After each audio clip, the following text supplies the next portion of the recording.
এদিকে আজকের সবচেয়ে বড় খবর, যা দেখলে রীতিমতো আপনাদের চোখ কপালে উঠে যাবে। ইরান জর্ডানকে কেয়ামত দেখিয়ে দিল।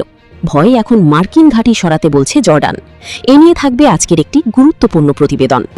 ইরান আমেরিকা যুদ্ধের ভয়ানক মাসুল গুনতে হচ্ছে মধ্যপ্রাচ্যের মুসলিম দেশ জর্ডানকে। আমেরিকার সাথে দেশটির গভীর সামরিক এবং কৌশলগত সম্পর্ক, এমনকি গোপনে ইসরায়েলের সাথে আঘাত নিয়ে দীর্ঘদিন ধরেই আন্তর্জাতিক মহলে সমালোচিত দেশটি। তবে এবার জর্ডানের শিক্ষা নেয়ার পালা চলে এসেছে। জর্ডানের ভূখণ্ডে থাকা মার্কিন সামরিক স্থাপনা ও সরঞ্জাম লক্ষ্য করে টানা ড্রোন মিসাইলের ঝড় বইয়ে দিচ্ছে তেহরান। চলছে বিমান হামলা। আইআরজিসি বাহিনীর অপ্রতিরোধ হামলায় ধ্বংস হয়েছে আমেরিকার একটি অত্যাধুনিক মিসাইল প্রতিরক্ষা রাডার সিস্টেম। শুধু তাই নয়, শেল্টারের ভেতরে থাকা একটি F-15 যুদ্ধ বিমানও পুরোপুরি ধ্বংসস্তূপে পরিণত হয়েছে। হামলায় বেশ কয়েকজন সৈন্য নিহতের দাবি করছে ইরানের এলিট ফোর্স। এই পরিস্থিতিতে জর্ডান থেকে মার্কিন সৈন্যদের সরে যেতে বলছেন দেশটির বিশিষ্টজনেরা, জানিয়ে ভয়ানক উদ্বেগ তৈরি হয়েছে দেশটির অন্তরে। এদিকে আবারও মাঠে রাহুল, সাথে আছে ছাত্ররাও। উত্তাল দিল্লি, কালো পোশাকে রাহুল গান্ধী। এ নিয়ে থাকবে আজকের একটি গুরুত্বপূর্ণ প্রতিবেদন। মঙ্গলবারের ঘটনার পর পিছু হটেনি মোদী বিরোধী শক্তিগুলো। ভারত জুড়ে দাবানলের মতো ছড়িয়ে পড়ছে কংগ্রেস এবং তেলাপোকাদের আন্দোলন। দ্রুতই ভিড় বাড়ছে যন্তর মন্তরে। সংসদে কালো পোশাকে প্রতিবাদী রাহুল এবং প্রিয়াঙ্কা গান্ধী সহ দলের অন্যান্যরা মঙ্গলবার ভাই বোনকে আটক এবং হেনস্থার প্রতিবাদে সংসদ চত্বরে কালো পোশাকে জড়ো হলেন সবাই। সবার হাতে ছিল প্রতিবাদী পোস্টারও। বিক্ষোভে সামিল হয়েছেন রাহুল গান্ধী, প্রিয়াঙ্কা গান্ধী, অখিলেশ যাদব, সৌগত রায়, কল্যাণ বন্দ্যোপাধ্যায়ের মতো নেতা। এদিকে ইরানের পিক্যাক্স পর্বতে হামলার পরিকল্পনা ট্রাম্পের। শীঘ্রই অভিযান। হামলা হলে মধ্যপ্রাচ্য অভিযানের পরিধি আরও বাড়াবে বলে পাল্টা হুমকি দিয়েছে ইরান। এ নিয়ে থাকবে আজকের একটি গুরুত্বপূর্ণ প্রতিবেদন। ইরানের সবচেয়ে জটিল ও সুরক্ষিত স্থাপনা বিবেচিত পিক্যাক্স পর্বতে হামলা চালাবে যুক্তরাষ্ট্র। খুব শিগগিরই শুরু হবে জোরালো অভিযান, এমন হুঁশিয়ারি মার্কিন প্রেসিডেন্ট ডোনাল্ড ট্রাম্পের। হামলা হলে মধ্যপ্রাচ্য অভিযানের পরিধি আরও বাড়াবে বলে পাল্টা হুমকি দিয়েছে ইরান। এদিকে যুদ্ধবিরতির পর টানা 11তম রাতে ইরান জুড়ে সবচেয়ে বড় হামলা চালিয়েছে যুক্তরাষ্ট্র। এদিকে বহু মার্কিন সেনা হতাহত, নতুন রিপোর্ট ঘিরে চাঞ্চল্য। এনে থাকবে আজকের একটি গুরুত্বপূর্ণ প্রতিবেদন। ইরান যুদ্ধে বাস্তব ক্ষয়ক্ষতি ও সেনাদের হতাহতের বাস্তব চিত্র এতদিন লুকিয়ে আসছিল যুক্তরাষ্ট্র। যুদ্ধের ময়দানে নিজেদের সেনাদের করুণ পরিণতির চিত্র আড়াল করে এতদিন নিজেদের মান বাঁচাতো ট্রাম্প প্রশাসন। অবশেষে ইরান যুদ্ধে নিজেদের সেনাদের প্রাণহানির বিষয়ে মুখ খুলেছেন মার্কিন প্রশাসন। ইরানের সঙ্গে চলমান যুদ্ধে গত 2 সপ্তাহে প্রায় 100 মার্কিন সেনা আহত হয়েছেন বলে স্বীকার করেছে যুক্তরাষ্ট্রের প্রতিরক্ষা সদর দপ্তর পেন্টাগন। এদিকে ইরানের ভৌতিক মিসাইল দেখে ট্রাম্পের সেনারা ভয়ে দিশেহারা।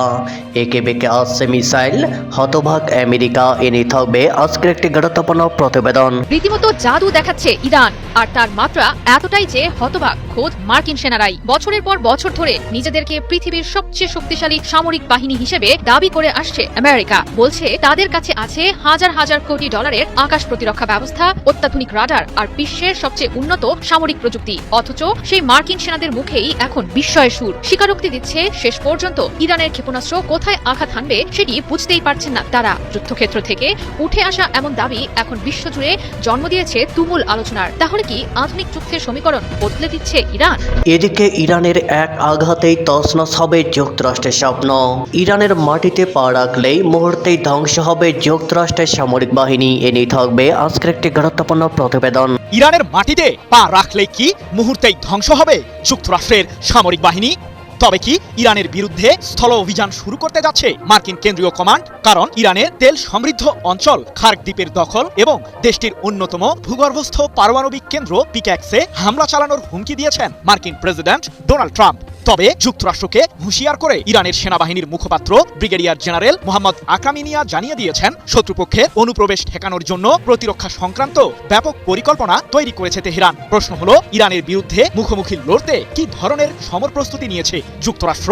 উত্তেজনা যেন কোনো ক্রমেই কমছে না যুক্তরাষ্ট্র ও ইরানের মাঝে। ক্ষণে ক্ষণেই দেশ দুটির সামরিক সংঘর্ষের উত্তাপ ছড়িয়ে পড়ছে পুরো মধ্যপ্রাচ্যে। তবে মার্কিন কেন্দ্রীয় কমান্ডের অভিযোগ কিছুটা ভিন্ন। গত 3 মাসে হরমুজ প্রণালী দিয়ে যাতায়াতকারী 30টিরও বেশি বাণিজ্যিক জাহাজ লক্ষ্য করে হামলা চালিয়েছে ইরান, এমনটাই দাবি মধ্যপ্রাচ্যে নিযুক্ত যুক্তরাষ্ট্রের শীর্ষ এই সামরিক কমান্ডের। এদিকে ইরানের পরমাণু অস্ত্র ইস্যুতে সকল গুঞ্জনের অবসান হতে চলল এবার। যুক্তরাষ্ট্রের হামলার জবাব হবে ইরানের পরমাণু অস্ত্র তৈরি। এনে থাকবে আজকের একটি গুরুত্বপূর্ণ প্রতিবেদন। ইরানের কাছে কি পরমাণু অস্ত্র আছে, নাকি যে কোনো মুহূর্তেই পরমাণু অস্ত্র বানিয়ে ফেলবে দেশটি? বিশ্বজুড়ে চলমান এমন গুঞ্জনের মাঝেই এবার পরমাণু অস্ত্র নিয়ে বিস্ফোরক মন্তব্য আসলো ইরান থেকে। তবে কি ইরানের পরমাণু অস্ত্র ইস্যুতে বিশ্বজুড়ে চলমান সকল গুঞ্জনের অবসান হতে চলল এবার। ইরানের টানা হামলা চালিয়ে যাচ্ছে মার্কিন যুক্তরাষ্ট্র। মার্কিন হামলার জবাবে পাল্টা হামলা চালিয়ে যাচ্ছে ইরানও। তবে এই পাল্টাপাল্টি হামলার মাঝেই পরমাণু ইস্যুতে এবার বিস্ফোরক মন্তব্য করলেন ইরানের একজন আইন প্রণেতা।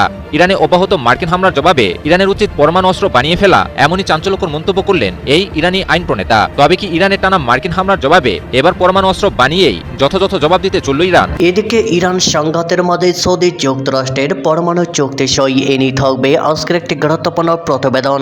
বর্তমান পরিস্থিতি কেবল যুক্তরাষ্ট্র এবং ইরানের মধ্যে সীমাবদ্ধ নেই, বরং এটি ধীরে ধীরে একটি বৃহত্তর আঞ্চলিক শক্তির প্রতিদ্বন্দ্বিতায় রূপ নিচ্ছে, যার প্রভাব বৈশ্বিক জ্বালানির বাজারে পড়বে এবং আন্তর্জাতিক বাণিজ্য এবং বিশ্ব অর্থনীতি তার ফলে পরিবর্তিত হতে পারে, অর্থাৎ আক্রান্ত হতে পারে।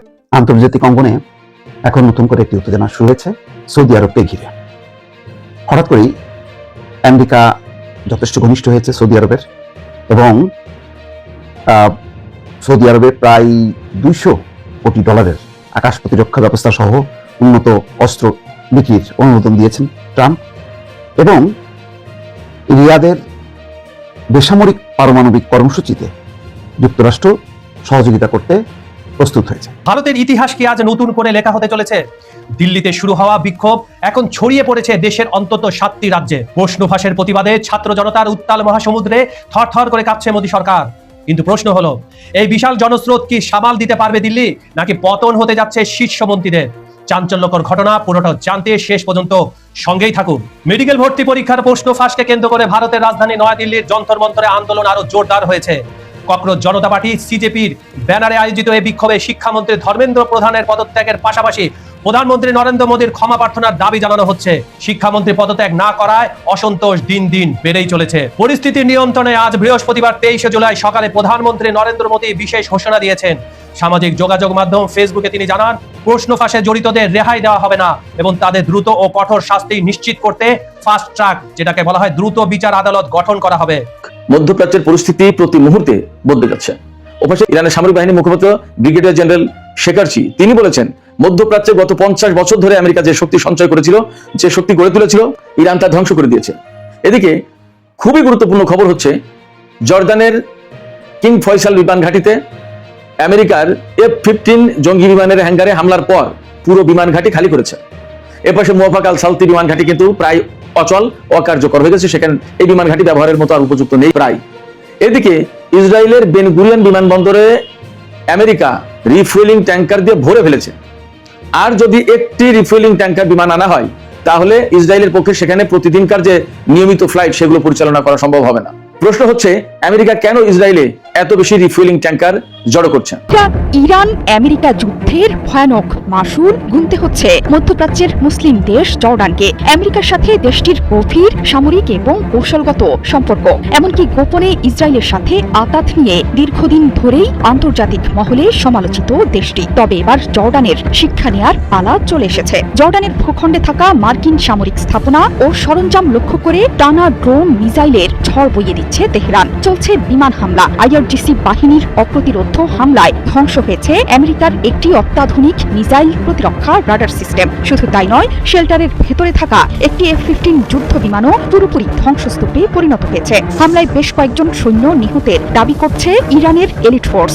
এই পরিস্থিতিতে জর্ডান থেকে মার্কিন সৈন্যদের সরে যেতে বলছেন দেশটির বিশিষ্টজনেরা, জানিয়ে ভয়ানক উদ্বেগ তৈরি হয়েছে দেশটির অন্তরে। মঙ্গলবার আইআরজিসির অ্যারোস্পেস ফোর্স জর্ডানের আল রুকবান এলাকায় মার্কিন বাহিনীর একটি ঘাঁটিতে হামলা চালিয়েছে এবং এতে বেশ কয়েকজন মার্কিন সৈন্য নিহত হয়েছে বলেও দাবি করছে আইআরজিসি বাহিনী। ইরানি বাহিনী আরো স্পষ্ট করেছে যে এই অঞ্চলে মার্কিন রাডার কভারেজ বা নজরদারি ব্যবস্থা সম্পূর্ণ নিষ্ক্রিয় ও খালি করাই ছিল হামলার মূল উদ্দেশ্য। এর মাধ্যমে ভবিষ্যতে ওই অঞ্চলে আরো বড় পরিসরে মিসাইল এবং ড্রোন হামলা চালানোর পথ আরো সহজ হবে। ইরান বলেছে, এই অঞ্চল আমেরিকার আগ্রাসনের জায়গা নয়। মধ্যপ্রাচ্য না ছাড়লে বড় বিপদে পড়ে যাবে ওয়াশিংটন। আইআরজিসি বলছে, নিহত সৈন্যদের যে পরিসংখ্যান আমেরিকা দিচ্ছে সেটিও প্রকৃত সংখ্যার চাইতে অনেক কম। জর্ডানে ইরানের ভয়ঙ্কর হামলা দেখে ক্ষুব্ধ দেশের রাজনৈতিক, সাংস্কৃতিক এবং জাতীয় ব্যক্তিত্বরা বিদেশি বাহিনীকে জর্ডান ছেড়ে চলে যেতে বলছেন তারা। শুধু তাই নয়, মার্কিন যুক্তরাষ্ট্রের সাথে করা নিরাপত্তা এবং সামরিক চুক্তি থেকেও সরে আসতে সরকারের প্রতি দাবি তুলেছে বিশিষ্ট নাগরিকরা। এক বিবৃতিতে তারা জোর দাবি তুলে বলেছেন যে এই বাহিনীগুলোর উপস্থিতি দেশের নিরাপত্তা, রাজনৈতিক এবং অর্থনীতিকে ঝুঁকির মুখে ফেলছে। জর্ডান জর্ডানের আঞ্চলিক যুদ্ধে জড়িয়ে পড়ার সম্ভাবনা বাড়িয়ে দিয়েছে। এমনকি মার্কিন যুক্তরাষ্ট্রের সাথে করা চুক্তি বাতিল বা সীমিত করতে এটিকে জাতীয় সংসদে জমা দেওয়ার আহ্বানও জানিয়েছেন। পাশাপাশি জর্ডানের সমস্ত কৌশলগত স্থাপনা, বিমানবন্দর, বন্দর, সামরিক ঘাঁটি এবং গুরুত্বপূর্ণ স্থাপনাগুলোকেও নিষ্ক্রিয় করার জোর দাবি তুলেছে বিশিষ্টজনেরা। মঙ্গলবারের ঘটনার পর পিছু হটেনি মোদী বিরোধী শক্তিগুলো। ভারত জুড়ে দাবানলের মতো ছড়িয়ে পড়ছে কংগ্রেস এবং তেলাপোকাদের আন্দোলন। দ্রুতই ভিড় বাড়ছে যন্তর মন্তরে। সংসদে কালো পোশাকে প্রতিবাদী রাহুল এবং প্রিয়াঙ্কা গান্ধী সহ দলের অন্যান্যরা মঙ্গলবার ভাই বোনকে আটক এবং হেনস্থার প্রতিবাদে সংসদ চত্বরে কালো পোশাকে জড়ো হলেন সবাই। সবার হাতে ছিল প্রতিবাদী পোস্টারও। বিক্ষোভে সামিল হয়েছেন রাহুল গান্ধী, প্রিয়াঙ্কা গান্ধী, অখিলেশ যাদব, সৌগত রায়, কল্যাণ বন্দ্যোপাধ্যায়ের মতো নেতারা। সংসদের অধিবেশনেও ঝড় তুলেছেন বিরোধী সংসদ সদস্যরা। মোদীর সরকারি দলকে রীতিমতো তুলো ধুনো করে ছাড়েন তারা। সোমবার শিক্ষার্থীদের ওপর পুলিশি নির্যাতনের প্রতিবাদে মাঠে নেমে পড়েছিলেন বিরোধী দলনেতা কংগ্রেস সভাপতি রাহুল এবং প্রিয়াঙ্কা গান্ধী। মঙ্গলবার প্রধানমন্ত্রীর বাংলোর সামনে শিক্ষার্থীদের হয়ে ধর্নায় বসেন। পরিস্থিতি বেগতিক দেখে সেখান থেকে তাদের টেনে হিঁচড়ে আটক করে নিয়ে যায় পুলিশ। এরপর নানা নাটকীয়তার পর তাদের ছেড়ে দেয় সরকার। ছাড়া পাওয়ার পর বুধবারই কালো পোশাকে সংসদ ভবনে হাজির হলেন রাহুল, প্রিয়াঙ্কারা। আপোষহীন কণ্ঠে শিক্ষার্থীদের পক্ষে দাঁড়িয়েছে বিরোধী পক্ষ। এর আগে আটক অবস্থাতেই 5 দফা দাবিও জানিয়ে রেখেছেন রাহুল। সামাজিক মাধ্যমে প্রকাশিত ভিডিও বার্তায় রাহুল গান্ধীর দাবিগুলো হলো কেন্দ্রীয় শিক্ষামন্ত্রী ধর্মেন্দ্র প্রধান ও স্বরাষ্ট্রমন্ত্রী অমিত শাহের পদত্যাগ, আন্দোলনকারীদের উপর বল প্রয়োগে জড়িত পুলিশ সদস্যদের বিরুদ্ধে ব্যবস্থা, শিক্ষার্থীদের বিরুদ্ধে দায়ের করা মামলা প্রত্যাহার, পুলিশের আচরণের জন্য কেন্দ্রীয় সরকারের প্রকাশ্যে ক্ষমা প্রার্থনা এবং সংসদে কেন্দ্রীয় শিক্ষানীতি ও সাম্প্রতিক ঘটনাবলী নিয়ে আলোচনা। ক্ষোভে ফুসছে যন্তর মন্ত্র। সকালে সেখানে বাড়তে থাকে শিক্ষার্থীদের উপস্থিতি। শিক্ষামন্ত্রী ধর্মেন্দ্র প্রধানের পদত্যাগের দাবিতে সেখানে অনড় অবস্থান নিয়েছেন আন্দোলনকারীরা। দাবি আদায় না হওয়া পর্যন্ত যন্তর মন্তর ছাড়ছে না শিক্ষার্থীরা। সোমবার দিল্লিতে সংসদ অভিযানের সময় আন্দোলনকারীদের সঙ্গে পুলিশের সংঘর্ষের পর পরিস্থিতি আরও উত্তপ্ত হয়ে ওঠে। আন্দোলনকারীদের অভিযোগ, শান্তিপূর্ণ মিছিলে পুলিশ লাঠিচার্জ ও কাঁদানে গ্যাস ব্যবহার করেছে। শুধু রাহুল গান্ধী নয়, ককরোচ জনতা পার্টির আন্দোলনকে সমর্থন জানিয়েছেন তৃণমূল নেত্রী মমতা বন্দ্যোপাধ্যায়ও। ভারত সহ বিশ্বের নানা প্রান্তে শিক্ষার্থীদের বিক্ষোভ ছড়িয়ে পড়ায় নরেন্দ্র মোদীর ক্ষমতায় টিকে থাকা নিয়েই প্রশ্ন উঠেছে। চলমান বিক্ষোভে কেন্দ্রীয় সরকারের উপর চাপ আরও বাড়ছে বলে মনে করছেন রাজনৈতিক বিশ্লেষকরা। আন্দোলনকারীদের দাবি মেনে না নিলে সামনের দিনে মোদীর জন্য কঠিন সময় অপেক্ষা করছে বলেও শঙ্কিত বহু বিশ্লেষক। ইরান যুদ্ধে বাস্তব ক্ষয়ক্ষতি ও সেনাদের হতাহতের বাস্তব চিত্র এতদিন লুকিয়ে আসছিল যুক্তরাষ্ট্র। যুদ্ধের ময়দানে নিজেদের সেনাদের করুণ পরিণতির চিত্র আড়াল করে এতদিন নিজেদের মান বাঁচাত ট্রাম্প প্রশাসন। অবশেষে ইরান যুদ্ধে নিজেদের সেনাদের প্রাণহানির বিষয়ে মুখ খুলেছেন মার্কিন প্রশাসন। ইরানের সঙ্গে চলমান যুদ্ধে গত 2 সপ্তাহে প্রায় 100 মার্কিন সেনা আহত হয়েছেন বলে স্বীকার করেছে যুক্তরাষ্ট্রের প্রতিরক্ষা সদর দপ্তর পেন্টাগন। সোমবার সামাজিক যোগাযোগ মাধ্যম এক্সে দেওয়া এক বিবৃতিতে এই তথ্য নিশ্চিত করেন পেন্টাগনের প্রধান মুখপাত্র শন পার্নেল। একই সঙ্গে মার্কিন সেনা আহত হওয়ার তথ্য গোপন করার অভিযোগ অস্বীকার করেন তিনি। পেন্টাগনের প্রধান মুখপাত্র বলেন, আহতদের সিংহভাগই কেবল সামান্য আঘাত পেয়েছেন, 96% ইতিমধ্যে কাজে ফিরেছেন। এদিকে কুয়েত ইরানের হামলা ঠেকাতে বাহরাইন এবং জর্ডান যুক্তরাষ্ট্রের প্রতিরক্ষা ব্যবস্থা সক্রিয় করেছে বলে জানিয়েছে ট্রাম্প প্রশাসন। সাম্প্রতিক সপ্তাহগুলোতে এই অঞ্চলের বিভিন্ন স্থাপনায় ইরানের ক্ষেপণাস্ত্র ও ড্রোন হামলায় বিপুল সংখ্যক মার্কিন সেনা আহত হয়। এত সংখ্যক মার্কিন সেনা কিভাবে হতাহত হলেন সেগুলো তদন্তের আওতায় আসবে বলে মনে করা হচ্ছে। এদিকে মঙ্গলবার বাহরাইন ও কুয়েতে বিমান প্রতিরক্ষা ব্যবস্থা এবং একটি রাডার স্থাপনা সহ মার্কিন সামরিক ঘাঁটিগুলোতে হামলা চালানোর দাবি করেছে ইরানি বাহিনী। এছাড়া হরমুজ প্রণালীতে একটি অজ্ঞাত ক্ষেপণাস্ত্রের আঘাতে একটি ট্যাঙ্কার ক্ষতিগ্রস্ত হয়েছে বলে জানা গেছে। এর ফলে এর নাবিকেরা জাহাজটি ছেড়ে একটি লাইফ বোটে পালাতে বাধ্য হয়। ইরানের সঙ্গে যুদ্ধে মার্কিন সেনাদের আহত হওয়ার পরিসংখ্যান জানানোর পাশাপাশি জর্ডানে ইরানি হামলায় আরও 2 জন মার্কিন সেনা নিহতের খবরও স্বীকার করেছে পেন্টাগন। 19 জুলাই জয়েন্ট বেস অ্যান্ড্রুজে সাংবাদিকদের সঙ্গে আলাপকালে জর্ডানে নিহত ওই 2 সেনার বিষয়ে কথা বলেন প্রেসিডেন্ট ডোনাল্ড ট্রাম্প। বিশেষজ্ঞদের মতে পেন্টাগনের এই সেনা হতাহতের ঘটনা স্বীকার করার বিষয়টি তাদের দীর্ঘদিনের তথ্য আড়াল কৌশলেরই এক বাস্তববাদী বদল। এতে বোঝা যাচ্ছে মধ্যপ্রাচ্যে ইরানের ড্রোন ও ক্ষেপণাস্ত্র হামলা কতটা নিখুঁত ও কার্যকর। কুয়েত, বাহরাইন ও জর্ডানে মার্কিন ঘাঁটিতে হামলা প্রমাণ করছে আঞ্চলিক আকাশ প্রতিরক্ষা ব্যবস্থা সক্রিয় করেও ইরানের হাত হতে পূর্ণ সুরক্ষা নিশ্চিত সম্ভব হচ্ছে না। তাই ইরানকে দ্রুত কাবু করার মার্কিন কৌশল ব্যর্থ হয়েছে। এমনকি যুক্তরাষ্ট্র ও ইরানের মধ্যকার যুদ্ধ দীর্ঘ ও রক্তক্ষয়ী সংঘাতে রূপ নিচ্ছে বলেও আশঙ্কা করছেন বিশেষজ্ঞরা। রীতিমতো জাদু দেখাচ্ছে ইরান, আর তার মাত্রা এতটাই যে হতবাক খোদ মার্কিন সেনারাই। বছরের পর বছর ধরে নিজেদেরকে পৃথিবীর সবচেয়ে শক্তিশালী সামরিক বাহিনী হিসেবে দাবি করে আসছে আমেরিকা। বলছে তাদের কাছে আছে হাজার হাজার কোটি ডলারের আকাশ প্রতিরক্ষা ব্যবস্থা, অত্যাধুনিক রাডার আর বিশ্বের সবচেয়ে উন্নত সামরিক প্রযুক্তি। অথচ সেই মার্কিন সেনাদের মুখেই এখন বিস্ময়ের সুর। স্বীকারোক্তি দিচ্ছে শেষ পর্যন্ত ইরানের ক্ষেপণাস্ত্র কোথায় আঘাত হানবে সেটি বুঝতেই পারছেন না তারা। যুদ্ধক্ষেত্র থেকে উঠে আসা এমন দাবি এখন বিশ্বজুড়ে জন্ম দিয়েছে তুমুল আলোচনার। তাহলে কি আধুনিক যুদ্ধের সমীকরণ বদলে দিচ্ছে ইরান? ফোনের শব্দে কাঁপছে মধ্যপ্রাচ্যের আকাশ। একের পর এক সাইরেন বেজে চলেছে অঞ্চলটিতে থাকা মার্কিন সামরিক ঘাঁটিতে। কিন্তু অবাক করা বিষয় হলো মার্কিন সেনারা আন্দাজ করতে পারছে না কোথায় আঘাত হানবে ইরানের নিক্ষেপ করা ক্ষেপণাস্ত্র। তাদের দাবি প্রাথমিক অবস্থায় পাওয়া যায় মিসাইলটির সম্ভাব্য আঘাতের তথ্য। তবে এরপরই ঘটে চমকপ্রদ ঘটনা। উড্ডয়নের সময় বারবারই গতিপথ পরিবর্তন করে মিসাইলগুলো। ফলে নিশ্চিত করা যায় না শেষ পর্যন্ত মিসাইলটি কোথায় গিয়ে আঘাত হানবে। ফলে সম্ভাব্য আঘাতের সতর্ক বার্তা কোনো কাজেই আসছে না। ব্যর্থ হচ্ছে আমেরিকার ইন্টারসেপ্টর ব্যবস্থা। সম্প্রতি একটি প্রতিবেদন প্রকাশ করেছে যুক্তরাষ্ট্রভিত্তিক সংবাদ সংস্থা CBS নিউজ। বলছে আমেরিকার প্রতিরক্ষা ব্যবস্থার চোখ ফাঁকি দিতে সক্ষম হয়েছে ইরান। দেশটির ছোড়া মিসাইল এখন সরাসরি আঘাত হানছে মধ্যপ্রাচ্যে থাকা সব মার্কিন ঘাঁটিতে, হতাহত করছে মার্কিন সেনাদের। আন্তর্জাতিক সংবাদ মাধ্যম CNN এর প্রতিবেদনে দাবি করা হয় গেল 2 সপ্তাহে শতাধিক মার্কিন সেনা হতাহত করতে সক্ষম হয়েছে ইরান। আর এক্ষেত্রে নিজেদের প্রতিরক্ষায় কিছুই করতে পারছে না আমেরিকা। খোদ মার্কিন সেনারাই বলছেন অকার্যকর হয়ে পড়েছে আমেরিকার প্রতিরক্ষা ব্যবস্থা। কাজে আসছে না থার্ড প্যাট্রিয়টের মতো অন্যান্য বহু মূল্যের ইন্টারসেপ্টর ব্যবস্থা। ধারণা করা হচ্ছে শুভাকাঙ্ক্ষী চীন ও রাশিয়া থেকে উন্নত প্রযুক্তিগত সক্ষমতা হাতে পেয়েছে ইরান। এমনটাই বলছেন মার্কিন সামরিক বিশ্লেষক ল্যারি জনসন। তবে মার্কিন কাউন্টার টেরোরিজম ডিপার্টমেন্টের সাবেক প্রধান জো কেন্ট বলছেন ভিন্ন কথা। তার দাবি চীনের কাছে এমন প্রযুক্তি আছে কিনা সেটি এখনো কেউ জানে না। এমনকি রাশিয়াকেও কখনো এমন ধরনের প্রযুক্তি ব্যবহার করতে দেখা যায়নি। তাহলে এমন সক্ষমতা কিভাবে অর্জন করলো ইরান? বলা হচ্ছে বছরের পর বছর ধরে একের পর এক পশ্চিমা নিষেধাজ্ঞাকে চ্যালেঞ্জ হিসেবে গ্রহণ করেছে ইরান, যার প্রভাবে অধিক মনোযোগ দিয়েছে নিজেদের দেশীয় প্রযুক্তি উন্নয়নে। মিসাইল, ড্রোন, রাডার আর প্রতিরক্ষা প্রযুক্তিতে অর্জন করেছে উল্লেখযোগ্য অগ্রগতি। আর তার সুফল এখন পাচ্ছে যুদ্ধক্ষেত্রে। ইরানের মাটিতে পা রাখলেই কি মুহূর্তেই ধ্বংস হবে যুক্তরাষ্ট্রের সামরিক বাহিনী?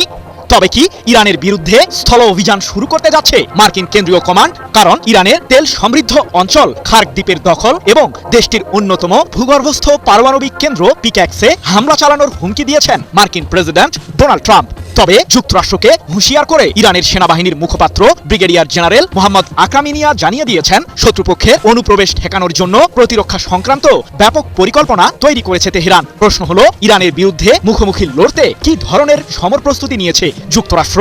উত্তেজনা যেন কোনো ক্রমেই কমছে না যুক্তরাষ্ট্র ও ইরানের মাঝে। ক্ষণে ক্ষণেই দেশ দুটির সামরিক সংঘর্ষের উত্তাপ ছড়িয়ে পড়ছে পুরো মধ্যপ্রাচ্যে। তবে মার্কিন কেন্দ্রীয় কমান্ডের অভিযোগ কিছুটা ভিন্ন। গত 3 মাসে হরমুজ প্রণালী দিয়ে যাতায়াতকারী 30টিরও বেশি বাণিজ্যিক জাহাজ লক্ষ্য করে হামলা চালিয়েছে ইরান, এমনটাই দাবি মধ্যপ্রাচ্যে নিযুক্ত যুক্তরাষ্ট্রের শীর্ষ এই সামরিক কমান্ডের। তবে তেহরান বলছে আরো ভিন্ন কথা। মূলত হরমুজ প্রণালীর দখল ইরানের কাছ থেকে ছিনিয়ে নেওয়ারই পায়তারা চালাচ্ছেন যুক্তরাষ্ট্রের প্রেসিডেন্ট ট্রাম্প। সে লক্ষ্য বাস্তবায়নে বৈশ্বিক সামুদ্রিক করিডোরটির আশপাশে নিজেদের সামরিক বাহিনী মোতায়েন করেছে যুক্তরাষ্ট্র। এমনকি জোরপূর্বক হরমুজ প্রণালী দিয়ে মার্কিন সংশ্লিষ্ট জাহাজগুলো পারাপারের অপচেষ্টাও চালাচ্ছে ট্রাম্প প্রশাসন। আর সেটিকে ভেস্তে দিতেই ইরানও চালাচ্ছে প্রতিশোধমূলক হামলা। এদিকে ইরানের সামরিক ও বেসামরিক স্থাপনাগুলোকে ধ্বংস করতে টানা হামলা চালিয়ে যাচ্ছে মার্কিন কেন্দ্রীয় কমান্ড। জানা গেছে 21 জুলাই রাতেই ইরানের তাবরিজ, চাবাহার, কোনারাক এবং দেশটির একমাত্র পারমাণবিক বিদ্যুৎ কেন্দ্রের আবাসস্থল বুশেহরেও বিমান হামলা চালিয়েছে যুক্তরাষ্ট্রের আগ্রাসী সামরিক বাহিনী। এক প্রতিবেদনে বিষয়টি নিশ্চিত করেছে ব্রিটিশ সংবাদ মাধ্যম BBC। ইরানের কাছে কি পরমাণু অস্ত্র আছে, নাকি যে কোনো মুহূর্তেই পরমাণু অস্ত্র বানিয়ে ফেলবে দেশটি? বিশ্বজুড়ে চলমান এমন গুঞ্জনের মাঝেই এবার পরমাণু অস্ত্র নিয়ে বিস্ফোরক মন্তব্য আসলো ইরান থেকে। তবে কি ইরানের পরমাণু অস্ত্র ইস্যুতে বিশ্বজুড়ে চলমান সকল গুঞ্জনের অবসান হতে চলল এবার? ইরানের টানা হামলা চালিয়ে যাচ্ছে মার্কিন যুক্তরাষ্ট্র। মার্কিন হামলার জবাবে পাল্টা হামলা চালিয়ে যাচ্ছে ইরানও। তবে এই পাল্টাপাল্টি হামলার মাঝেই পরমাণু ইস্যুতে এবার বিস্ফোরক মন্তব্য করলেন ইরানের একজন আইন প্রণেতা। ইরানে অব্যাহত মার্কিন হামলার জবাবে ইরানের উচিত পরমাণু অস্ত্র বানিয়ে ফেলা, এমনই চাঞ্চল্যকর মন্তব্য করলেন এই ইরানি আইন প্রণেতা। তবে কি ইরানের টানা মার্কিন হামলার জবাবে এবার পরমাণু অস্ত্র বানিয়েই যথাযথ জবাব দিতে চলল ইরান? ইরানের দিনের পর দিন টানা হামলা চালাচ্ছে মার্কিন বাহিনী। টানা হামলা চালিয়ে ইরানের সামরিক সক্ষমতা ধ্বংস করার পাশাপাশি নানা বেসামরিক অবকাঠামোতেও হামলা চালিয়ে দেশটির মনোবলকে ভেঙে দেওয়ার পায়তারা করছে মার্কিন যুক্তরাষ্ট্র। সর্বশেষ হামলাতেও ইরানের গুরুত্বপূর্ণ সামরিক অবকাঠামোতে হামলার কথা জানায় মার্কিন বাহিনী। কাতার ভিত্তিক সংবাদ মাধ্যম আল জাজিরা এক প্রতিবেদনে তুলে ধরে এই খবর। পাল্টা জবাবে ইরানও বরাবরের মতোই মধ্যপ্রাচ্যের বিভিন্ন দেশে অবস্থিত মার্কিন ঘাটের বিভিন্ন স্থাপনাকে লক্ষ্য করে মিসাইল ও ড্রোন হামলা চালায়। সবশেষ হামলায় কুয়েত, বাহরাইন ও জর্ডানের মার্কিন লক্ষ্যবস্তুতে হামলা চালায় ইরান। তবে এবার ইরান ঘোষণা দিল এমন কিছুর যা কিনা এর চেয়েও আরো ভয়াবহ। সম্প্রতি ইরানের আইন প্রণেতা ইব্রাহিম রেজাই সামাজিক যোগাযোগ মাধ্যমে করা এক পোস্টে পরমাণু অস্ত্র নিয়ে বিস্ফোরক মন্তব্য করেছেন। রেজাই বলেছেন, ইরানের পারমাণবিক স্থাপনাগুলোর উপর সম্ভাব্য মার্কিন হামলা দেশটির পারমাণবিক মতবাদ পরিবর্তনের জন্য জোরালো কারণ যোগাবে। যুক্তরাজ্য ভিত্তিক সংবাদ মাধ্যম ইরান ইন্টারন্যাশনাল এক প্রতিবেদনে তুলে ধরে এ তথ্য। প্রশ্ন হল, পারমাণবিক মতবাদ পরিবর্তন বাক্যটি দ্বারা ইব্রাহিম রেজাই আসলে কি বুঝিয়েছেন? বিশ্লেষকরা বলছেন, ইরান দীর্ঘদিন ধরে বলে আসছে যে তাদের পারমাণবিক কর্মসূচি শুধুমাত্র শান্তিপূর্ণ উদ্দেশ্যে পরিচালিত এবং তারা পারমাণবিক অস্ত্র অর্জন করতে চায় না। তবে ইরানে অব্যাহত মার্কিন হামলা এবং ক্রমশই দেশটির পারমাণবিক স্থাপনাগুলোকেও সম্ভাব্য লক্ষ্যবস্তুর তালিকায় নিয়ে আসা পারমাণবিক অস্ত্র অর্জন না করার মতবাদে পরিবর্তন নিয়ে আসতে পারে। এই বাক্যটি ইরানের কট্টরপন্থীরা এই যুক্তি দিতে ব্যবহার করে যে প্রতিরোধের জন্য তেহরানের পারমাণবিক অস্ত্র অর্জন করা উচিত। এদিকে ইরান সংঘাতের মাঝেই সৌদি যুক্তরাষ্ট্রের পরমাণু চুক্তি সই। ইরানের সঙ্গে সামরিক উত্তেজনা বৃদ্ধির মধ্যেই সৌদি আরবের সঙ্গে একটি বড় ধরনের পরমাণু সহযোগিতা চুক্তি সই করলেন ট্রাম্প প্রশাসন। এটিকে একটি শান্তিপূর্ণ পরমাণু সহযোগিতা চুক্তি হিসাবে অভিহিত করা হচ্ছে, যা রিয়াদের সঙ্গে ওয়াশিংটনের বহুমুখী অংশীদারত্বকে আরও শক্তিশালী করবে। এই চুক্তির আওতায় মার্কিন প্রতিষ্ঠানগুলো সৌদি আরবে পরমাণু প্রযুক্তি রপ্তানি, প্রয়োজনীয় পরিকাঠামো নির্মাণ এবং নতুন কর্মসংস্থান সৃষ্টির সুযোগ পাবে। যুক্তরাষ্ট্রের দীর্ঘদিনের মিত্র সৌদি আরব তাদের জাতীয় বিদ্যুৎ গ্রিড শক্তিশালী করতে বহুদিন ধরেই এই ধরনের পরমাণু সমঝোতার চেষ্টা করছিল। ট্রাম্প প্রশাসন জানিয়েছে, এই পদক্ষেপের মাধ্যমে বিশ্ব বেসামরিক পরমাণু বাজারে যুক্তরাষ্ট্রের প্রাধান্য নতুন করে পুনঃ প্রতিষ্ঠা হলো। উভয় দেশের দাবি, এই চুক্তি পারমাণবিক নিরাপত্তা এবং পরমাণু অস্ত্র বিস্তার রোধ নীতি বজায় রেখে পারস্পরিক দ্বিপাক্ষিক সম্পর্ককে আরও গভীর করবে।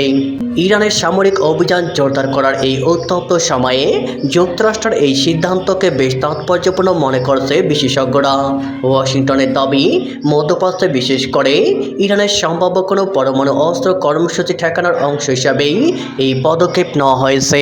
আন্তর্জাতিক অঙ্গনে এখন নতুন করে একটি উত্তেজনা শুরু হয়েছে সৌদি আরবকে ঘিরে। হঠাৎ করেই আমেরিকা যথেষ্ট ঘনিষ্ঠ হয়েছে সৌদি আরবের, এবং সৌদি আরবে প্রায় 200 কোটি ডলারের আকাশ প্রতিরক্ষা ব্যবস্থা সহ উন্নত অস্ত্র বিক্রির অনুমোদন দিয়েছেন ট্রাম্প, এবং রিয়াদের বেসামরিক পারমাণবিক কর্মসূচিতে যুক্তরাষ্ট্র সহযোগিতা করতে প্রস্তুত হয়েছে। এই সংক্রান্ত প্রস্তাবনা বা প্রস্তাব ডোনাল্ড ট্রাম্প অনুমোদন করেছেন।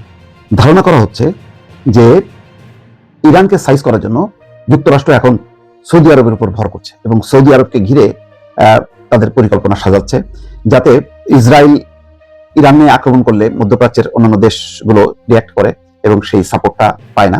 সুতরাং মধ্যপ্রাচ্যের দেশগুলি এক দেশ আরেক দেশের সাথে যদি সংঘাতে জড়ানো যায় এবং জড়িয়ে ফেলতে পারে যুক্তরাষ্ট্র, তাহলে ইরান কোণঠাসা হবে। সেই তার আলোকে এখন মার্কিন যুক্তরাষ্ট্র অগ্রসর হচ্ছে। বলা হচ্ছে যে মধ্যপ্রাচ্যে চলমান যুক্তরাষ্ট্র ইরান সংঘাতের মধ্যে নতুন করে আলোচনার কেন্দ্রবিন্দুতে উঠে এসেছে সৌদি আরব। একদিকে রিয়াদের বেসামরিক পারমাণবিক কর্মসূচিতে যুক্তরাষ্ট্রের সম্ভাব্য সহযোগিতা, অন্যদিকে শত শত কোটি ডলারের উন্নত অস্ত্র বিক্রির অনুমোদন। এই দুই সিদ্ধান্তকে ঘিরে অঞ্চল জুড়ে নতুন ভূ রাজনৈতিক সমীকরণ শুরু হয়েছে। একই সময় ইয়েমেনের হুতি বিদ্রোহীদের সৌদি সংশ্লিষ্ট জাহাজ হামলার হুমকি দিয়েছে। হুতিরা বলেছে যে সৌদি আরব লোহিত সাগর দিয়ে কোনো তেল পরিবহন করতে পারবে না এবং সেখানে হামলা চালাবে। অন্যদিকে আরেকটি সংকট তৈরি হয়েছে পাকিস্তানের সাথে সৌদি আরবের যে নিরাপত্তা চুক্তি, তাতে কোনো একটা দেশ আক্রান্ত হলে মানে সেই দেশ যৌথভাবে তার বিরুদ্ধে লড়বে। তো সেই অনুযায়ী এখন ইরান যদি সৌদি আরবের সাথে যুদ্ধে যুক্ত হয়, তাহলে পাকিস্তান চুক্তি অনুযায়ী সৌদি আরবের সাথে মিলে ইরানের বিরুদ্ধে তাকে যুদ্ধ করতে হবে। এর ফলে পরিস্থিতি এখন মানে মধ্যপ্রাচ্যের এই যে সংকটটা আরো জটিল হচ্ছে। বর্তমান পরিস্থিতি কেবল যুক্তরাষ্ট্র এবং ইরানের মধ্যে সীমাবদ্ধ নেই, বরং এটি ধীরে ধীরে একটি বৃহত্তর আঞ্চলিক শক্তির প্রতিদ্বন্দ্বিতায় রূপ নিচ্ছে, যার প্রভাব বৈশ্বিক জ্বালানির বাজারে পড়বে এবং আন্তর্জাতিক বাণিজ্য এবং বিশ্ব অর্থনীতি তার ফলে পরিবর্তিত হতে পারে, অর্থাৎ আক্রান্ত হতে পারে। বলা হচ্ছে যে যুক্তরাষ্ট্র এবং সৌদি আরবের মধ্যে একটি দীর্ঘমেয়াদী পারমাণবিক সহযোগিতা চুক্তির বিষয়ে উল্লেখযোগ্য অগ্রগতি হয়েছে। এই প্রস্তাবিত চুক্তির আওতায় মার্কিন প্রতিষ্ঠানগুলো সৌদি আরবের বেসামরিক পারমাণবিক কর্মসূচি উন্নয়নে সহায়তা করবে, পাশাপাশি যৌথ সমীক্ষার মাধ্যমে দেশটিতে ইউরেনিয়াম সমৃদ্ধকরণ কেন্দ্র স্থাপনের পথ উন্মুক্ত হতে পারে, যেটা ইরান করছে তার ইউরেনিয়াম সমৃদ্ধ করা। অর্থাৎ সৌদি আরব ভবিষ্যতে পারমাণবিক শক্তি বা অস্ত্রের অধিকারী হতে পারবে যদি ইউরেনিয়াম সমৃদ্ধকরণ কর্মসূচি এগোতে পারে। তো এটা কেন? এটা হচ্ছে ইরানকে মোকাবেলা করার জন্য সৌদি আরবকে সাপোর্ট দিচ্ছে। এই সিদ্ধান্তকে অনেক বিশ্লেষক মধ্যপ্রাচ্যে যুক্তরাষ্ট্রের কৌশলগত অবস্থান আরো শক্তিশালী করার অংশ হিসেবে দেখছে। অর্থাৎ এইসব কর্মসূচির মধ্য দিয়ে যুক্তরাষ্ট্র আরো ঘনিষ্ঠ হবে, সৌদি আরবে তার অবস্থান আরো পাকাপোক্ত করবে, এবং অন্যদিকে 196 কোটি ডলার মূল্যের উন্নত আকাশ প্রতিরক্ষা অস্ত্র বিক্রিরও অনুমোদন দিয়েছে যুক্তরাষ্ট্র। তার মানে হচ্ছে সৌদি আরবের যে আকাশ প্রতিরক্ষা ব্যবস্থাকে আরো উন্নত করা, আরো স্থায়ী করা এবং উন্নত অস্ত্রশস্ত্র সরবরাহের মাধ্যমে সৌদি আরবের সামরিক বাহিনীকে শক্তিশালী করা, অর্থাৎ যুদ্ধের জন্য যা যা দরকার সমস্ত কিছু সরবরাহ করছে যুক্তরাষ্ট্র, এবং এই মর্মে দুই দেশের মধ্যে তাদের চুক্তি হয়েছে। এবং এই সংক্রান্ত দুটি প্রস্তাব, $196 কোটি আকাশ প্রতিরক্ষা অস্ত্র এবং পারমাণবিক সহায়তা, এই দুইটি প্রস্তাবই ডোনাল্ড ট্রাম্প অনুমোদন করেছেন। ফলে আস্তে আস্তে সংকট সমাধানের বদলে পরিস্থিতি জটিল রূপ নিচ্ছে। দর্শক, ভারতের ইতিহাস কি আজ নতুন করে লেখা হতে চলেছে?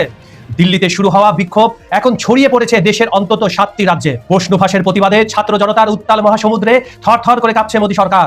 কিন্তু প্রশ্ন হলো, এই বিশাল জনস্রোত কি সামাল দিতে পারবে দিল্লি, নাকি পতন হতে যাচ্ছে শীর্ষমন্ত্রীদের? চাঞ্চল্যকর ঘটনা, পুরোটা জানতে শেষ পর্যন্ত সঙ্গেই থাকুন। মেডিকেল ভর্তি পরীক্ষার প্রশ্ন ফাঁসকে কেন্দ্র করে ভারতের রাজধানী নয়াদিল্লির যন্তর মন্তরে আন্দোলন আরো জোরদার হয়েছে। ককরোচ জনতা পার্টি সিজেপির ব্যানারে আয়োজিত এই বিক্ষোভে শিক্ষামন্ত্রী ধর্মেন্দ্র প্রধানের পদত্যাগের পাশাপাশি প্রধানমন্ত্রী নরেন্দ্র মোদীর ক্ষমা প্রার্থনার দাবি জানানো হচ্ছে। শিক্ষামন্ত্রী পদত্যাগ না করায় অসন্তোষ দিন দিন বেড়েই চলেছে। পরিস্থিতির নিয়ন্ত্রণে আজ বৃহস্পতিবার 23শে জুলাই সকালে প্রধানমন্ত্রী নরেন্দ্র মোদী বিশেষ ঘোষণা দিয়েছেন। সামাজিক যোগাযোগ মাধ্যম ফেসবুকে তিনি জানান, প্রশ্ন ফাঁসে জড়িতদের রেহাই দেওয়া হবে না এবং তাদের দ্রুত ও কঠোর শাস্তি নিশ্চিত করতে ফাস্ট ট্র্যাক, যেটাকে বলা হয় দ্রুত বিচার আদালত গঠন করা হবে। মোদী জোর দিয়ে বলেন, তরুণদের ভবিষ্যৎ ও কল্যাণের চেয়ে বড় কিছু হতে পারে না। শিক্ষার্থীদের স্বার্থ সুরক্ষায় এটি একটি ধারাবাহিক পদক্ষেপ। এ বিষয়ে প্রয়োজনীয় ব্যবস্থার জন্য সংশ্লিষ্ট কর্মকর্তাদের নির্দেশ দেওয়া হয়েছে বলেও জানান তিনি। কিন্তু সবচেয়ে আশ্চর্যের বিষয়, এই পুরো স্ট্যাটাসে মোদী কখনো কোথাও বলেননি যে শিক্ষামন্ত্রীকে পদত্যাগ করতে হবে এবং তিনি ক্ষমা চাচ্ছেন। তাই ছাত্র জনতা মোদীর এই সকাল সকাল দেওয়া বার্তাকে তিরস্কার করে দ্রুত পদক্ষেপ নেওয়ার আহ্বান জানিয়েছে। এদিকে দিল্লিতে শুরু হওয়া সরকার বিরোধী বিক্ষোভের ঢেউ এখন ছড়িয়ে পড়েছে ভারতের অন্তত 7টি রাজ্যে। ক্ষমতাসীন ভারতীয় জনতা পার্টি বিজেপির নীতি ও সিদ্ধান্তের বিরুদ্ধে সুর চড়িয়ে মূল উদ্যোক্তা ককরোচ জনতা পার্টির সাথে সংহতি জানিয়েছে পশ্চিমবঙ্গ, মহারাষ্ট্র, বিহার, কর্ণাটক, বেঙ্গালুরু, তেলেঙ্গানা, পাঞ্জাব সহ বিভিন্ন অঞ্চলের জনগণ। যন্তর মন্তরে আন্দোলনরত শিক্ষার্থীদের উপর পুলিশের টিয়ারশেল, নির্বিচার লাঠিচার্জ ও জল কামান ব্যবহার সত্ত্বেও বিক্ষোভ কোনোমতেই থামানো যাচ্ছে না। আজ বৃহস্পতিবার সকালেও সেখানে আন্দোলন শুরু হয়েছে। বিশেষ করে বিহারের পাটনায় শিক্ষার্থীরা পুলিশের ব্যারিকেড ভেঙে প্রতিবাদ অব্যাহত রেখেছেন। শিক্ষার্থীদের উপরে দমন পীড়নের প্রতিবাদে দেশের বিভিন্ন প্রান্তে উত্তাল পরিস্থিতির সৃষ্টি হয়েছে। প্রাথমিকভাবে শিক্ষামন্ত্রী পদত্যাগের দাবিতে দিল্লিতে ছাত্র আন্দোলনের সূচনা হয়েছিল, কিন্তু দ্রুতই তা ছাত্র আন্দোলনের গণ্ডি পেরিয়ে এক বিশাল সরকার বিরোধী গণ আন্দোলনের রূপ নিয়েছে, যাতে যোগ দিয়েছে প্রধান বিরোধী দলগুলো। বর্তমানে মুম্বাই, কলকাতা, সুরাট, পাঞ্জাব, হায়দ্রাবাদের বিভিন্ন জায়গায় পরিস্থিতি অনেক উত্তাল। মোদী বিরোধী স্লোগান দেওয়ার অপরাধে সেখানে আন্দোলনকারীদের উপর পুলিশ লাঠিচার্জ করে এবং বহু নেতাকর্মীকে আটক করে। তবে পুলিশের ব্যাপক কড়াকড়ি ও বাধা সত্ত্বেও দিল্লির যন্তর মন্তরে শিক্ষার্থীরা তাদের অবস্থান কর্মসূচি অব্যাহত রেখেছেন। আরেকটি বিষয়, যে ছাত্রদের, যে শিক্ষার্থীদের পুলিশ ধরে নিয়ে গেছিল, পরবর্তীতে আবার ছেড়ে দিয়েছিল, তারা কিন্তু আবার সেই আন্দোলনে যোগ দিয়েছে। তাই এই আন্দোলন দমানো অত সহজ হবে না মোদীর জন্য। এই আন্দোলনের জের ধরে পার্লামেন্ট চত্বরে মোদী সরকারের বিরুদ্ধে তীব্র প্রতিবাদ জানিয়েছে বিরোধী নেতারা। কংগ্রেস নেতা রাহুল গান্ধী সহ অন্যান্য বিরোধী দলের প্রতিনিধিরা কালো পোশাক পরে পার্লামেন্ট চত্বরে অবস্থান নেন। শিক্ষার্থীদের আন্দোলনকে ন্যায্য আখ্যা দিয়ে রাহুল গান্ধী বলেন, ভারতের জনতা আজ ফুঁসে উঠেছে, যা দেখে মোদী সরকার আতঙ্কিত ও মানসিকভাবে ভেঙে পড়েছে। সেই আতঙ্ক থেকেই তারা শিক্ষার্থী ও বিরোধীদের উপর হামলা চালাচ্ছে। শিক্ষার্থীদের সঙ্গে একত্রতা ঘোষণা করেছেন বলিউডের তারকারা। সালমান খান থেকে শুরু করে শাহরুখ খান, আমির খান থেকে শুরু করে নাসিরুদ্দিন শাহ, এমনকি দক্ষিণের আপনারা সবাই জানেন বিজয় থালাপাতিও স্ট্যাটাস দিয়েছে শিক্ষার্থীদের পক্ষে। অন্যদিকে আপনার শাবানা আজমি তো ছাত্রদের সাথে যে ওখানে তাদের সাহস দিচ্ছেন। শুনানি শেষে আদালত আন্দোলন চলাকালীন যাবতীয় সংঘর্ষ, পুলিশে অ্যাকশনের ভিডিও ফুটেজ নিরাপদে সংরক্ষণে করার নির্দেশ দিয়েছেন। সব মিলে শিক্ষার্থীদের এই আন্দোলন এখন ভারত সরকারের জন্য এক বিশাল রাজনৈতিক চ্যালেঞ্জে পরিণত হয়েছে। বন্ধুরা, এই আন্দোলনের বিভিন্ন ফুটেজ কিন্তু সামাজিক যোগাযোগ মাধ্যম থেকে শুরু করে দেশি বিদেশি ভারতীয় বিভিন্ন মিডিয়ায় ভিডিওগুলো ছড়িয়ে পড়ছে। সেই রকম ভিডিওতে দেখা যাচ্ছে আন্দোলনকারী শিক্ষার্থীদের উপর পুলিশের নির্মম প্রহার। অন্যদিকে আরেকটা বেশ ভাইরাল ভিডিও সবার মনোযোগ আকর্ষণ করেছে। হাইওয়ে, পাঞ্জাব হাইওয়ে থেকে গরু, ছাগল, মহিষ সহ পাঞ্জাবের কৃষকরা তাদের লং মার্চ শুরু করেছে দিল্লির দিকে এবং তারা দিল্লির দিকে প্রায় পৌঁছে গেছে। এই যে অভূতপূর্ব সারা ভারতের সারা পড়েছে ছাত্রদের পক্ষে, এটা কিভাবে ট্যাকেল করেন মোদী? কারণ মোদীকে জিনিয়াস বলা হয়, তার নামে অনেক বদনাম রয়েছে, কিন্তু তিনি এগুলো ট্যাকেল করতে পারেন। কিন্তু তিনি এখন বিপদে পড়েছেন। এখন তিনি কি তার শিক্ষামন্ত্রীকে বাদ দিবেন? স্বরাষ্ট্রমন্ত্রীকে আরো চুপচাপ থাকতে বলবেন? সময় তা বলে দিবে। বন্ধুরা, এখন মূল প্রশ্ন, তাহলে কি দিল্লির সিংহাসন কাঁপিয়ে ছাড়বে শিক্ষার্থীদের উত্তাল গণজোয়ার? মোদী সরকার কি পারবে বিশাল জনস্রোত সামাল দিতে? মধ্যপ্রাচ্যের পরিস্থিতি প্রতি মুহূর্তে বদলে যাচ্ছে। ওপাশে ইরানের সামরিক বাহিনীর মুখপাত্র ব্রিগেডিয়ার জেনারেল শেকারচি তিনি বলেছেন, মধ্যপ্রাচ্যে গত 50 বছর ধরে আমেরিকা যে শক্তি সঞ্চয় করেছিল, যে শক্তি গড়ে তুলেছিল, ইরান তা ধ্বংস করে দিয়েছে। এদিকে খুবই গুরুত্বপূর্ণ খবর হচ্ছে, জর্দানের কিং ফয়সাল বিমান ঘাঁটিতে আমেরিকার F-15 জঙ্গি বিমানের হ্যাঙ্গারে হামলার পর পুরো বিমান ঘাঁটি খালি করেছে। এপাশে মুওয়াফাক আল সালতি বিমান ঘাঁটি কিন্তু প্রায় অচল, অকার্যকর হয়ে গেছে। সেখানে এই বিমান ঘাঁটি ব্যবহারের মতো আর উপযুক্ত নেই প্রায়। এদিকে ইসরায়েলের বেন গুরিয়ন বিমানবন্দরে আমেরিকা রিফুয়েলিং ট্যাঙ্কার দিয়ে ভরে ফেলেছে।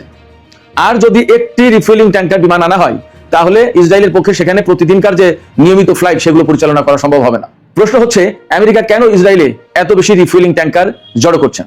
তাহলে বড় কিছু হতে যাচ্ছে কিনা মধ্যপ্রাচ্যে?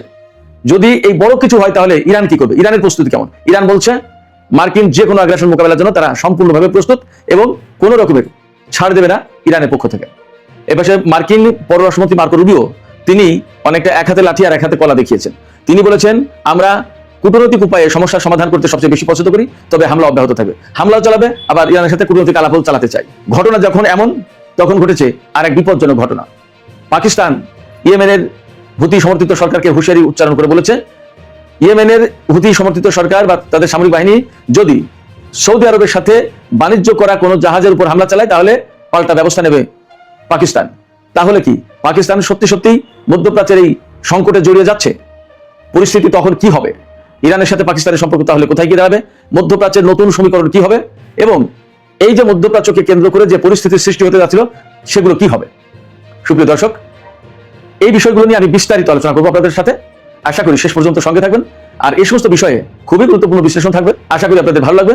আর ভিডিও যদি ভালো লাগে তাহলে শেষ পর্যন্ত সাথে থাকবেন এবং লাইক কমেন্ট শেয়ার করে এবং চ্যানেলটি সাবস্ক্রাইব করে আমাদের পাশেই থাকবেন। দর্শক, যেখান থেকে শুরু করতে চাই সেটি হচ্ছে জর্দানের কিং ফয়সাল বিমানবন্দর, বিমান ঘাঁটি মূলত সামরিক উদ্দেশ্যে ব্যবহার করা হয়। এই কিং ফয়সাল বিমান ঘাঁটিতে গত রাতে ইরান যে হামলা চালিয়েছে সেই হামলায় আমেরিকার একটি F-15 জঙ্গি বিমানের হ্যাঙ্গার পুরোপুরি ধ্বংস হয়ে গেছে। আমি দুপুরের ভিডিওতে বলেছিলাম যে একটি F-15 বিমান ধ্বংস হয়েছে, এখন দেখা যাচ্ছে যে পুরোপুরি হ্যাঙ্গার ধ্বংস হয়েছে। একটা হ্যাঙ্গারে একটা বিমান থাকতে পারে বা কয়েকটা বিমানও থাকতে পারে, কয়েকটা বিমান ধ্বংস হয়েছে তা পরিষ্কার না। তবে এই হ্যাঙ্গার ধ্বংস হওয়ার পর এখন পুরো বিমান ঘাঁটি খালি করা হয়েছে, অলরেডি হয়েছে। তার মানে শুধুমাত্র একটা বিমান বা একটা হ্যাঙ্গার ধ্বংস হয়েছে ব্যাপারটা তা না, বড় রকমের ক্ষয়ক্ষতি হয়েছে, যার কারণে এই বিমান ঘাঁটি খালি করা হয়েছে। এবং মার্কিন সেনাদের পক্ষ থেকে এক রকমের ক্ষোভ প্রকাশ করা হয়েছে। জর্দানের যে সমস্ত বিমান ঘাঁটিতে তাদেরকে রাখা হয়েছে সে সমস্ত বিমান ঘাঁটি স্ট্যান্ডার্ড না, মানে দেয়ালগুলো, বিল্ডিংগুলোর দেয়ালগুলো ভালো কংক্রিটে তৈরি না এবং ইরানি ক্ষেপণাস্ত্রের আঘাতে মোটেই টিকতে পারছে না সেগুলো। এরপাশে জর্দানের মোফাক আল সালতি যে বিমান ঘাঁটি, সেই বিমান ঘাঁটি কিন্তু ইরানের গত কয়েকদিনের দফায় দফায় হামলায় প্রায় অকার্যকর, অচল হয়ে পড়েছে। সেই বিমান ঘাঁটি ব্যবহারের আর কোনো খুব একটা সুযোগ নেই। ইরান কিন্তু এই কথাই বলে আসছিল যে আর দুই একটা দিন যদি হামলা চালানো যায় ঠিক মতো তাহলে মধ্যপ্রাচ্যের সমস্ত বিমান ঘাঁটি, বিশেষ করে জর্দানের সমস্ত বিমান ঘাঁটি একদম পুরোটা অচল হয়ে যাবে। এরপাশে কুয়েতে গত রাতের হামলায় আরো একটা দূরপাল্লার রাডার সিস্টেম ধ্বংস হয়েছে। ইরানের পক্ষ থেকে বলা হচ্ছে যে মধ্যপ্রাচ্যে আমেরিকার যে সমস্ত ঘাঁটি আছে সে সমস্ত ঘাঁটিতে গত কিছুদিনের হামলায়, বিশেষ করে এই 11 দিনের হামলায় একেবারে বেশিরভাগ radar system, early warning system, electronic jamming system, electronic warfare system, তারপরে আদার অনেক কিছু সিস্টেম ধ্বংস করা হয়েছে। যার কারণে মধ্যপ্রাচ্যে আমেরিকার যে চোখ, এইগুলো এই রাডার এই সমস্ত সিস্টেমগুলো চোখ ছিল, এগুলোতে দিয়ে দেখতো কে ক্ষেপণাস্ত্র মারছে, কে বিমান উড়াচ্ছে, কে ড্রোন হামলা চালাচ্ছে, কোথায় কি কে কি তৎপরতা চালাচ্ছে, সমস্ত সবকিছু নজরদারি করতে দেখতো। ইরানের হামলার কারণে এগুলো ধ্বংস হয়ে যাচ্ছে এবং প্রচুর পরিমাণ ধ্বংস হয়েছে। যার কারণে এখন ইরান বলছে যে মধ্যপ্রাচ্যে আমেরিকার যে সব চোখ ছিল সে সমস্ত চোখ অন্ধ হয়ে গেছে। ব্রিগেডিয়ার জেনারেল শেখারচি তিনি বলেছেন ইরানের হামলায় আমেরিকার যে সমস্ত ক্ষয়ক্ষতি হয়েছে তা হচ্ছে এই এক কথায় যে গত 50 বছর ধরে আমেরিকা মধ্যপ্রাচ্যে যে সামরিক শক্তি সঞ্চয় করেছিল, যে সামরিক শক্তি গড়ে তুলেছিল, তার সমস্ত সবকিছু মোটামুটি ধ্বংস হয়ে গেছে। এখন ইরান যে লক্ষ্য নিয়ে কাজ করছে মূলত এখন সেটা হচ্ছে মধ্যপ্রাচ্য থেকে মার্কিন সামরিক ঘাঁটি সব ধ্বংস করে দিয়ে মার্কিন সামরিক বাহিনীকে এখান থেকে বিতাড়িত করে দেবে। এটা হলো তাদের টার্গেট। এবং ইরান এই টার্গেট নিয়ে যে যুদ্ধ করছে বা হামলা চালাচ্ছে আমেরিকার বিরুদ্ধে বা আমেরিকার ঘাঁটিগুলোতে, আমেরিকা এটা মোটামুটি বুঝে গেছে। এবং ইরান কিন্তু এই কয়েকদিন আমি কয়েকবারই বলেছি যে এই ইরাক থেকে শুরু করে ওমান পর্যন্ত এই উপসাগরীয় অঞ্চলে যে দেশ আছে, ইরাক, কুয়েত, বাহরাইন, সৌদি আরব, কাতার, সংযুক্ত আরব আমিরাত, ওমান, সৌদি আরব আর ওপাশে জর্ডান, এই যে মুসলিম কান্ট্রিগুলো, এইগুলো থেকে আস্তে আস্তে আস্তে আস্তে তাড়িয়ে একটা একটা করে তাড়িয়ে গুটিয়ে একদম জর্ডানে নিয়ে গেছে। জর্ডান থেকে এবার ইসরায়েলে নিয়ে যাবে। এরপরে যাবে কোথায়? যুদ্ধের ভেতরে যদি এখনই বা আগামী 1 মাসের ভিতরে বা কিছুদিনের ভিতরে যদি যুদ্ধ বিরতি না হয় তাহলে ইরান একের পর এক হামলা চালাতেই থাকবে। কারণ এই অঞ্চলে তো মার্কিন ঘাঁটিগুলোই ইরানের লক্ষ্যবস্তু। অতএব যখন ঘাঁটি সব শেষ হয়ে যাবে তখন মার্কিন সেনারা থাকবে কোথায়? মার্কিন বিমান রাখার জায়গা থাকবে না, হ্যাঙ্গার থাকবে না, তাহলে রাখবে কোথায়? অতএব এই সমস্ত ঘাঁটিতে যখন থাকতে পারবে তখন কিন্তু আমেরিকাকে চলে যেতেই হবে। ফাইনালি যখন ইসরায়েলের ভেতরে কি অবস্থা নেবে, ইসরায়েল কয়টা বিমান রাখবে? তার নিজেরই তো বিমান আছে, তার নিজেরই সামরিক সরঞ্জাম, সেনা ট্যাঙ্ক ইত্যাদি সামরিক সরঞ্জাম সমস্ত সবকিছু আছে। এর ভেতরে আমেরিকা যা সেগুলো রাখবে কোথায়? অতএব আমেরিকার সামনে আসলেই ভয়ঙ্কর বড় রকমের বিপদ আসছে যদি যুদ্ধ অব্যাহত থাকে। কিন্তু এর ভিতরে মার্কিন পররাষ্ট্রমন্ত্রী বলছেন যে আমরা এই মুহূর্তে ইরানের সাথে সংকট সমাধানের ব্যাপারে কূটনীতিকেই তো ভালোবাসি, আমরা এটাই প্রিফার করি, আমরা এটাই চাই যে কূটনৈতিক উদ্যোগের মাধ্যমে সমস্যার সমাধান হোক, তবে ইরানের উপর হামলা বন্ধ হবে না। তো ইরানের উপর হামলা বন্ধ হবে না, তোমরা হামলাও করবা, আবার ইরানের ভালোবাসাও চাইবা, আবার ইরানের কাছ থেকে কূটনৈতিক তৎপরতার মাধ্যমে সমস্যার সমাধানও চাইবা। এটা কি হয় নাকি? এটা কি পাগল নাকি ইরান? সম্ভবত এই দিকে যাবে না। আমেরিকা যখন আগে যুদ্ধ করেছে আলোচনার ভেতরেই যুদ্ধ শুরু করলো, 28 ফেব্রুয়ারি কথা বলছি, দুই পক্ষের ভেতরে চুক্তি হলো, ইসলামাবাদ সমঝোতা স্মারক সই হলো, এরপরে আবার নতুন করে যুদ্ধ শুরু করলো সেই আমেরিকায়। ইরান এই জায়গা থেকে এখন পরিষ্কার বলছে যে আমরা যতবার আমেরিকার সাথে আলোচনায় গেছি, যতবার চুক্তি করেছি, যতবার সমঝোতা করেছি, ততবার ভেঙেছে। এবং ডোনাল্ড ট্রাম্প প্রত্যেকটা, এমনকি ওবামার আমলে যে চুক্তি ছিল সেটাও তো ছিঁড়ে ফেললো ডোনাল্ড ট্রাম্প। ফলে ডোনাল্ড ট্রাম্পকে ইরান আর বিশ্বাস করছে না। যখন বিশ্বাস করছে না তখন ইরানকে এই যুদ্ধ চালিয়ে যেতেই হবে। যদি ইরান এই যুদ্ধ চালিয়ে যায় তাহলে আমেরিকার সামনে আসলেই বড় বিপদ। মধ্যপ্রাচ্যে আমেরিকার কোনো ঘাঁটি আর রাষ্ট্র থাকবে না। ব্রিগেডিয়ার জেনারেল শেখার্চি আজকে সংবাদ সম্মেলনে আরো বলেছেন যে ইরান একদিনের জন্য যুদ্ধের ভেতরে বা যুদ্ধবিরতির সময় একদিনের জন্য ড্রোন উৎপাদন এবং ক্ষেপণাস্ত্র উৎপাদন বন্ধ করেনি। এবং আজকে একটা ভিডিও দেখলাম, ইরান দেখাচ্ছে যে তাদের হাতে আরাস-2, যেটা সবচেয়ে ডেঞ্জারাস কামিকাজি ড্রোন বলা হচ্ছে, 2000 কিলোমিটার তার পাল্লা এবং 150 কেজি বোমা বহন করতে পারে। এই আরাস ড্রোনের সংখ্যা দেখালো কত শত, তার কোনো লেখাজোখা নেই, এত বেশি। এবং ইরানের প্রেসিডেন্ট কয়েকদিন আগে বলেছে যে এখন যে যুদ্ধ চলছে, এইভাবে যদি যুদ্ধ চলে তা আগামী 10 বছরে একটা না ইরান যুদ্ধ চালিয়ে দিতে পারবে, তাতে অস্ত্রের কোনো ঘাটতি পড়বে না। শুধু তাই না, মজার ব্যাপার হচ্ছে এই যে ইরান হামলাগুলো চালাচ্ছে এবং আমেরিকা ঠেকাতে পারছে না। আমেরিকার সেনারা বলছে কথা যে ইরান যখন ক্ষেপণাস্ত্র ছুড়ছে তখন আমরা দেখতে পাচ্ছি যে একটা টার্গেটে এসে হামলা করবে এবং আমরা সেই টার্গেট ঠেকানোর জন্য প্রস্তুতি নিচ্ছি। তখন এই ক্ষেপণাস্ত্র উড়ে আসার পথেই সে কয়েকবার দিক পরিবর্তন করছে এবং লক্ষ্যবস্তু পরিবর্তন করছে। তখন আমরা বিভ্রান্ত হয়ে পড়ছি যে কোন লক্ষ্যবস্তুতে ইরানি এই ক্ষেপণাস্ত্র হামলা চালাবে আর আমরা কোন দিকে ভাগবো।